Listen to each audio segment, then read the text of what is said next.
Breaking news. How Nigerian Secret Police DSS backs herdsmen against Ondo community continue to commit havoc. So this is part and parcel of things that are going on. You'll be shocked to understand that Nigerian DSS and what have you, every one of them are part and parcel. It's like from the federal, they've told them that they should protect Fulani herdsmen. So they prefer what the Fulani herdsmen are doing to Nigerians rather than rising, and speaking against them. If you talk about Fulani herdsmen doing something, the police, soldiers, and everybody will take it with levity. In fact, as a matter of fact, because Akeredolu was so hard on the herdsmen, what did they do to him? They immediately, the DSS and the soldiers, they left Ondo State Correction Center, intending to ensure that there was, chaos in his hands. They left immediately. They left immediately. So these are some of the things that are going on. Please don't forget to give us a thumbs up, like us, share, subscribe. Let's get all the details. Breaking news. How Nigerian Secret Police DSS backs herdsmen against Ondo community. This is what they do. This is how they roll. For 4 years, the residents of State Housing Estate Igba, Ondo State, Ondo Town in Ondo State, have had to endure the activities of herders that have wreaked havoc in their land. These incensed attacks have oftentimes led to pockets of clash between the residents of the estate and herders as well. According to the foundation of the investigation journalism, the estate is still in its developmental stage, with some residents yet to make full use of the plots of land they purchase from the Ondo State government. So, the common feature here is that residents who still have considerable plots of land without any belt structure usually farm on them. A resident of the estate has said, but we have not been allowed any peace as a result of the destruction the herdsmen caused with their cattle. It was learned that the herdsmen and estate residents has clashed multiple times in the past, the result being several meetings of residents with representatives of the herders, but these meetings have never worked. Whenever we talk, their representative will promise to keep their kinsmen in check in terms of the way they rear their herds. Another resident has told FLG.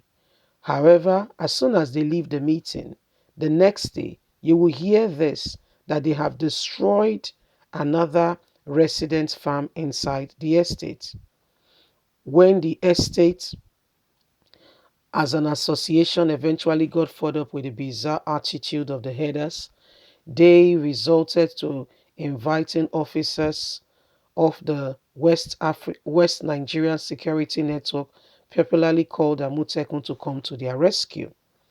It was learnt that the invitation of Amutekun coincides with a meeting of the estate residents with the traditional ruler of Igba Ija community along the Ile Oluji road, which is not also far from the estate. It was at the January 17th meeting, the State Housing Estate residents found out that the herders were also destroying people's farms in the community too. After a lengthy deliberation, it was eventually agreed that the only reasonable solution left was to ask the herders to leave our estate, explained the residents. When the outcome of the meeting was later communicated to the herdsmen, the resident thought the matter had finally been laid to rest.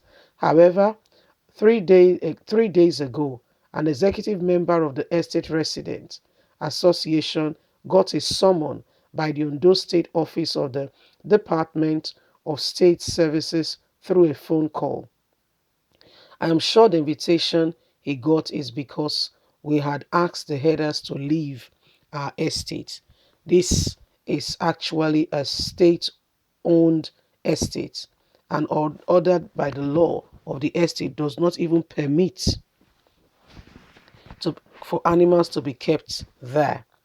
And if you must rear cattle, it must be done in a confined area built by you and on your property. You don't go about destroying people's crops and farm products like what these herders do. We found I found the DSS invitation quite shocking because they are calling to ask why the residents of the estate have sent the herders away, despite the signing of the anti-grazing law by Olurotimi, the governor of the state, in August, into law. So this is what is going on now. And I wonder why those in authority and those we call leaders are doing nothing about it to, protect us from the hands of those who call themselves leaders, who call themselves, leaders but are not leading us. Okay? Currently, now as we speak, we know that the Nigerian army, the Nigerian police, most of them are compromised. Most of them are compromised. Most of them. They are so compromised, because it's like the government told them not to have anything that they should protect the herders, you know, and it shows the language, the body language of their boss shows it already, and it says it all, that the herders are more important than every other person. It feels that the herders are more important. They go to people's estates where they're not supposed to go to. In this day and age, how can people How can people still be rearing cattle, you know, inside an estate? Because those who have not built their plots of land, are using it for farming product. And before you know it, these herders come there and begin to destroy this land. They tell them to leave. It becomes a problem. What kind of a country are we in? Like exactly what kind of country are we in? You speak, they tell you that you have no right to speak. And everybody is quiet. To a large extent, this has to come to an end. These are all terrible times that we are in because of the current administration. This has to come to an end. Leave us a comment. We'd love to hear from you. Please don't forget to like us, share, subscribe. God bless you. Have a lovely day. Bye for now. Bye.